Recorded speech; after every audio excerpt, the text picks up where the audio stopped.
Hi folks, I'm here with Andy and Jean, who have had their Sussex Campervan for how long have you had that? 5.5 years. Hang on, Andy. About 5.5 years. And it is out there. That is colloquially known as the red hot chili pepper. That is. And you had it for 5.5 years. Yeah. Who sold you that then? Paul. That was Paul, was it? Yeah. And we're just experimenting with this CamperBus. Jean's sitting there on the end of the bed, and I was just showing her the full-time mains electric. Now this vehicle isn't plugged in, right? This is running on its own system, and we thought we'd fry some chips. And so the air fryer is pretty much just finished, and I think that's quite cool. Do you like chips? I do like chips. Try one. It might be a bit hot. I disclaim all responsibility if you burn yourself with this chip. Have a chip, John. See if these are adequately cooked.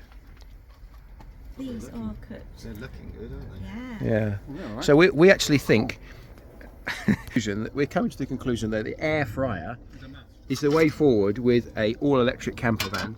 And of course, there's induction cooking on here. Just stood the air fryer on top of it. These chips are absolutely perfect.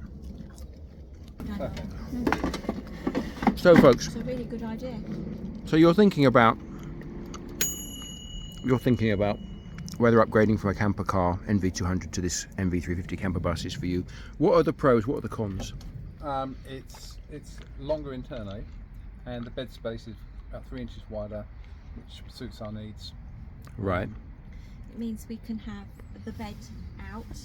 We can still have a table here and a bench across the back. That's right. So you'd go for the ottoman option here rather than the folding extra row of seats. The fact that if you're in bed, you can still open the fridge, put your milk out, make a cup of tea, and not actually have to get out of bed. And of course, this vehicle we were just discussing, this isn't particularly long externally. It's shorter than a short wheelbase transporter, for example. So although you've got all this space, it's because of the clever design where the engine lives under the seats.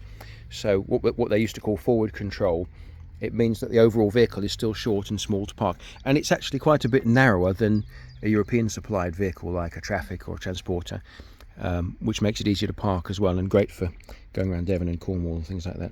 It's really natty. What's your impression, Jean? Any thoughts? I really like it. I think it meets what we're looking for, definitely bed space wise, and also we'd have the option to have a bed up the top here. Whether we'd actually be able to get in and out of it, we'd have to work that out. I'm Maybe sure we could. Little ladder or something. But if the grandchildren wanted to come as well with us, we've got space for them. So it's very flexible, it's versatile. I think it's ideal. We've still got the storage space we need. We've got the addition of a microwave if need be. Yeah, and the sink. And of course the sink now has got the pull-out tap arrangement that lets you pull it out and wash the dog, which we'll be able to wash can be handy off when she gets muddy.